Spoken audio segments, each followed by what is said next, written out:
हिंदू बहुत ही डरपोक कौन। ये ट्रेलर है? हाँ मम्मी। दोबारा चलाओ।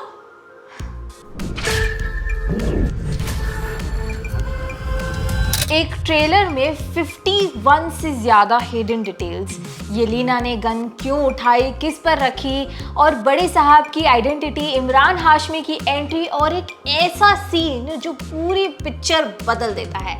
आज सब कुछ ब्रेक करते हैं, तो आप लोग बैठे रहो। रहमान डकैत की मौत के बाद लियारी की सड़कों पर खौफ। ओके मम्मी, ट्रेलर का पहला फ्रेम क्या दिखा? रहमान डकैत का पोस्टर, वो भी फटा हुआ। एग्जैक्टली, फटा पोस्टर। मतलब लियारी में सब बदल गया है। पार्ट 1 में रहमान हीरो था लियारी का, अब उसका पोस्टर फटा हुआ है। वो मरने के बाद विलन बन गया लोगों की नजरों में। पर क्यों? उसने ऐसा क्या कर दिया? यही तो ट्विस्ट है मम्मी। अरशद पप्पू, एक नया गैंगस्टर, लियारी पे कब्जा करना चाहता है और वो रहमान की रेपुटेशन को बहुत ही ज्यादा बर्बाद करके अपना रास्ता साफ कर रहा है। उसकी हेल्प एक खास आदमी कर रहा है, जो हम थोड़ी देर में ही रिवील करेंगे इस वीडियो में, तो एंड तक बने रहो। मतलब रहमान के जाने के बाद लियारी में सब कुछ बदल गया। बिल्कुल, और इसी वैक्यूम में हमजा वापस आ चुका है। अब सीन 2 चलाते हैं और देखते हैं कि इसमें क्या है। ये सीन नोटिस किया मम्मी?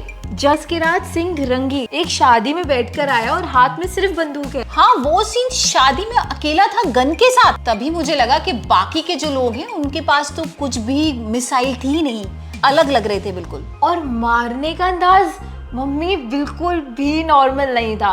वो एक किलिंग मशीन की तरह आया, कोई इमोशन नहीं, कोई भी हेजिटेशन नहीं, और सीधा पॉइंट शूट, टारगेट डाउन। वो जसकिरात नहीं रहा, वो हमजा बन चुका था पूरा।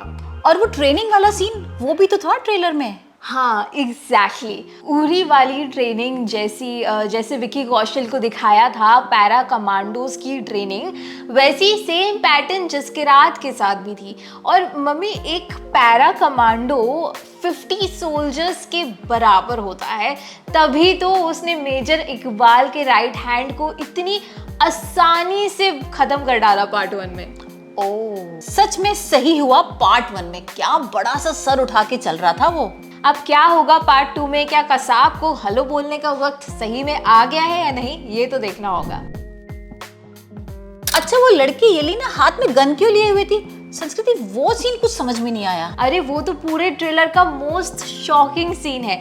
येलिना के हाथ में गन है और सबने सोचा कि वो हमजा को मारने वाली है, बट सुनो असली जवाब। हाँ बता जल्दी। येलिना की बंदूक का टेक्निकल टारगेट है हमजा, लेकिन गोली चलेगी जमील जमाल पे, येलिना के अपने बाप पर। क्या, अपने बाप को? जमील जमाली ने जरवारी के साथ सीक्रेट मीटिंग की। अब जरवारी वो आदमी है जो रहमान डकैत का बड़ा साहब था, पूरा कराची चलाता था, ठीक है।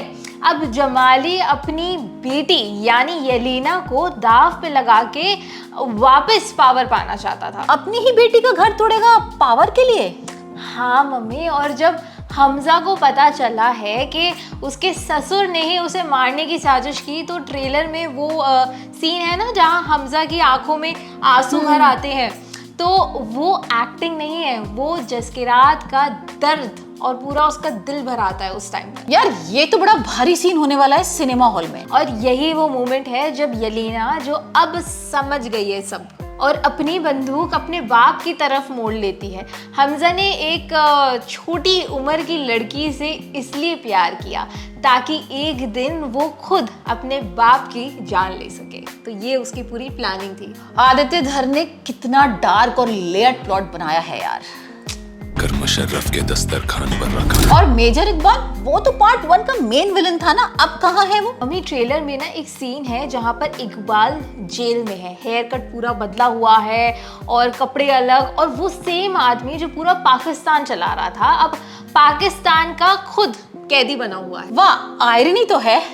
और क्यों ना हो, नया ट्विस्ट यही है, नवाज शरीफ पावर में आ गया है और इकबाल के बड़े साहब पावर से जा रहे हैं। पॉलिटिकल शिफ्ट, इकबाल का कोई नहीं बचा प्रोटेक्ट करने को। और वो ड्रोन वाला सीन भी तो था, एक्सप्लोजन, हमजा की हालत बहुत ज्यादा खराब थी। हाँ, American drone strike, but target Iqbal था, हमजा नहीं। हमजा वहां पहले से ही था, वो जानता था स्ट्राइक होगी, और यही रिवील है मम्मी कि इकबाल उस स्ट्राइक में मरा ही नहीं, वो बच के निकल भागा। मतलब वो जिंदा है अभी तक? इसलिए तो आज तक उसकी मौत का कोई प्रूफ मिला ही नहीं, और जो अननोन मैन है ट्रेलर में बड़ा बड़ा लिखा था, वही इकबाल को ट्रूली मारेगा इस पार्ट में। यार ये तो ना Sherlock Holmes level detective story है। हौसला, ईंधन, बदला। अब आता है इस पूरे ट्रेलर का सबसे बड़ा ट्विस्ट, और इसके लिए मम्मी थोड़ा आपको भी दिमाग लगाना पड़ेगा। क्या? बता जल्दी। ट्रेलर में एक 3 वर्ड का फ्रेज है जो बार बार रिपीट होता है, हौसला, ईंधन, बदला। मतलब इसका ये है हिम्मत फ्यूल रिवेंज। हमजा का ये पूरा मंत्र है। हाँ वो तो समझ में आया, लेकिन बड़े साहब कौन है ये नहीं पता। मम्मी, हौसला, ईंधन, बदला, इन तीनों लेटर्स को थोड़ा इधर उधर करो। ये तो बड़े साहब बन रहा है। अनाग्राम। आदित्य धर ने ट्रेलर में ही छुपा दिया था बड़े साहब का नाम। वो डायरी जो हमजा तक पहुंचती है वो भी बड़े साहब ही भेजते हैं। पीक डिटेलिंग बाय आदित्य धर। यार मैं तो ना इसके सामने हट जाती हूँ, कितनी इंटेलिजेंस लगती है ये सोचने में। अच्छा एक चीज पूछनी थी मुझे, इमरान हाशमी वो इस फिल्म में है? हाँ मम्मी, इमरान हाशमी कंफर्म्ड है इस फिल्म में, लेकिन उनका चेहरा अभी तक रिवील नहीं हुआ है। बट कनेक्शन क्या होगा ये तो पता चलेगा। उसामा बिन लादेन, दाऊद इब्राहिम या बड़े साहब खुद, यही तो थिएटर में जाकर पता चलेगा।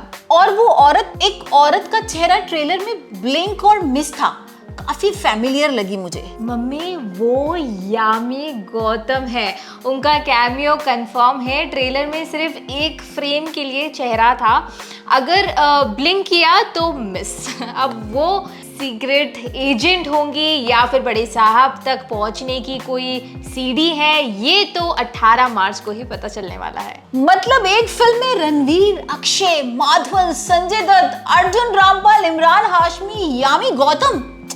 यार कास्टिंग ही एक इवेंट है। और मम्मी ये बताओ कि वो जो अर्जुन रामपाल का जो लुक था वो इतना अलग क्यों था? हाँ वो तो मुझे भी समझ में नहीं आया। रियल लाइफ में इलियास कश्मीरी जो उसामा बिन लादेन का खास था, वो पाकिस्तान के ही खिलाफ हो गया था अपने बॉस को बचाने के लिए, इसलिए उसकी वो हालत दिखाई जाएगी पूरी फिल्म में। मान पर फाइटिंग और रॉकेट लॉन्चर के धमाके साफ सुनाई दिए। और उजैर बालूच वो एग्जैक्टली कौन है? मम्मी रियल लाइफ में ये आदमी पकड़ा गया था खुद पाकिस्तान के लिए जासूसी करते हुए।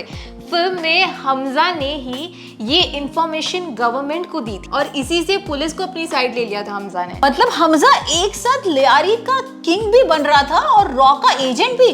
Double game? डबल नहीं, triple game mummy. Arshad Pappu को मारा, उजैर बालूच को लियारी से दूर किया, पाकिस्तान की पुलिस को अपनी तरफ किया। ये वो मास्टर प्लान है जिसका अंदाजा कोई भी नहीं लगा सकता है। सीधा कहती हूँ रणवीर सिंह को अंडररेट मत करो भाई। मतलब पार्ट 1 में भी वो इतना पावरफुल था कि मैं तो एक सीन में रो गई थी। मम्मी चुप हो जाओ, लोग सुन रहे हैं कि आप रो भी गई थी। सुनने दो, इसमें शर्म कैसी? वो सीन ना क्या पावरफुल था। रणवीर सिंह को अंडररेट मत करो। तो मम्मी इतना सब कुछ जानने के बाद ये बताओ 18 मार्च को आप जाओगे कि नहीं? ये भी कोई पूछने की बात है? जल्दी बुक करो। टिकट प्राइस सुनोगे पहले। नॉर्मल सीट 290 से 350 रुपीज की है, और रिक्लाइनर 1400 तक। बड़े शहरों में मतलब ये 2200 रुपए भी जा सकती है। 2000 रुपए एक टिकट के? हाँ, और मम्मी ये तो सुनो, पेड प्रीव्यू के पहले घंटे में 7500 टिकट्स बिकी पर आवर पर, और 24 घंटे में 2 लाख से ज्यादा। और स्त्री 2 का पेड प्रीव्यू रिकॉर्ड था 8.75 करोड़। मतलब स्त्री 2 का रिकॉर्ड टूट गया? था मम्मी था। अब धुरंधर का जमाना है। यूएस में भी $5 लाख से ज्यादा ऊपर की advance booking. Pan India release, Hindi, Telugu, Tamil, Kannada, Malayalam सब लैंग्वेजेस में मूवी रिलीज होने वाली है। ठीक है, बुक करो 2 टिकट्स। 18 मार्च 7:30 PM शो, सीट्स अवेलेबल। अब ये बताओ नॉर्मल या रिक्लाइनर? नॉर्मल रिक्लाइनर कर दो। रिक्लाइनर कितने की है? गॉड मम्मी, मैं ना रिक्लाइनर बुक कर रही हूँ, ठीक है? और पॉपकॉर्न डबल लेना पड़ेगा क्योंकि 3 hours 55 minutes की फिल्म है। 4 घंटे की मूवी है तो डबल नहीं, हमें ट्रिपल पॉपकॉर्न लेना पड़ेगा। तो गाइस, इन सब डिटेल्स के बाद एक चीज तो पक्का है, धुरंधर द रिवेंज सिर्फ एक फिल्म नहीं, एक एक्सपीरियंस है। आदित्य धर ने ट्रेलर में इतना छुपाया था, सोचो फिल्म में क्या हम लोगों को देखने को मिलेगा। टिकट्स बुक कर लो जल्दी। Book my show, Paytm movies, district by Zomato पे अवेलेबल है। 18 मार्च पेड प्रीव्यू और ऑफिशियल रिलीज 19 मार्च को ईद, उगाड़ी और गुड़ी पाड़वा के साथ। और एक इम्पॉर्टेंट काम, धुरंधर पार्ट 1 पहले देख लो, नेटफ्लिक्स पर है, वरना 4 घंटे के बाद कुछ भी समझ में नहीं आएगा। सीधी एडवाइस फॉलो करो। कमेंट्स में बताओ कौन सा डिटेल सबसे ज्यादा आप लोगों को शॉक किया, यलीना के बाप वाला ट्विस्ट, या अनाग्राम रिवील, या फिर इमरान हाशमी का कैमियो रोल जो होने वाला है। लाइक करो, सब्सक्राइब करो और 18 मार्च के बाद हमारा स्पॉइलर फ्री रिएक्शन जरूर देखना, वो भी आएगा इसी चैनल पर। जय हिंद।